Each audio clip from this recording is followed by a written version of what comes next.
Federal Reserve Chair Jay Powell moved quickly to get Fed Presidents Rosengren and Kaplan out. This after the public learned they were actively trading the stock market or other markets.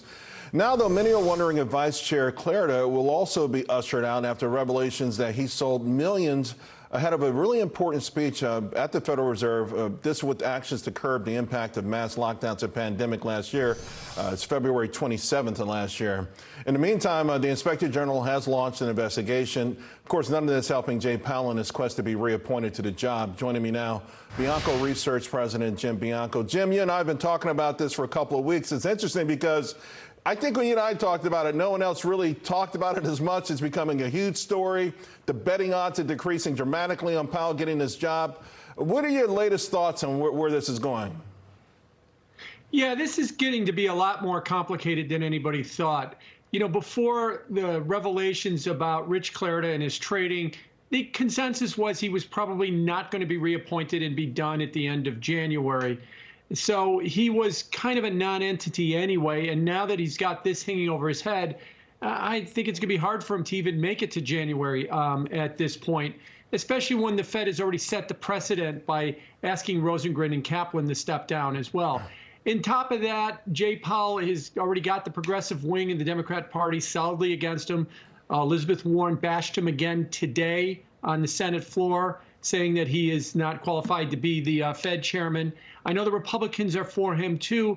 And it all really comes down to President Biden and what he wants. And as we've been speculating, I wonder if Jay Powell is going to be a bargaining chip, because the talk in Washington is the progressives, you're going to have to come down on your number for the budget, and you're going to have to accept $2 trillion, not $3.5 trillion.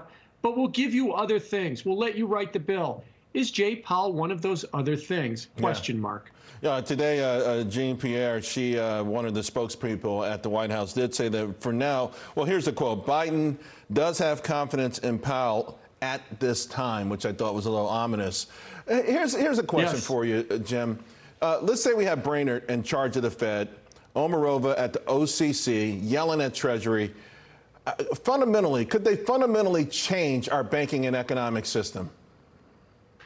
Banking system for sure, because I think Omarova and Brainerd are more progressive and they want to see higher regulations on banks. Omarova doesn't even want to have banks anymore. Monetary policy wise, or the economic system, well, they were kind of in line with what the Fed was doing anyway. So there's not a radical shift. You don't expect rates to go down or more easing or more quantitative easing. That part of it wouldn't change as much. Look, I'll be very honest with you. At the end of the day, if they want to hammer the banks in a kind of a progressive type of vision of where they're going to go, it's all the more positive for the crypto and the decentralized finance world as an alternative. And you segue perfectly into my last question. By the way, we might have to get used to spending rubles, but that's a different topic. I had to sneak that one in there.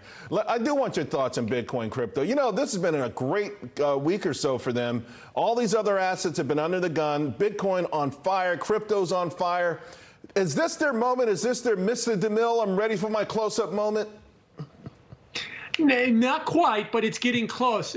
I do think what's positive about it is, look, China banned it. They didn't sell off on it.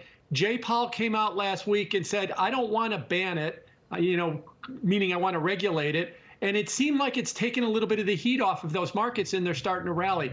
There's a bunch of institutions that want to jump in on these markets as well. They are moving full forward. And like I said earlier, if you want to go ahead and crush the banks with regulations, DeFi and Bitcoin and cryptos just look all the more attractive. They certainly do. Jim, thank you very much. Always appreciate our conversation.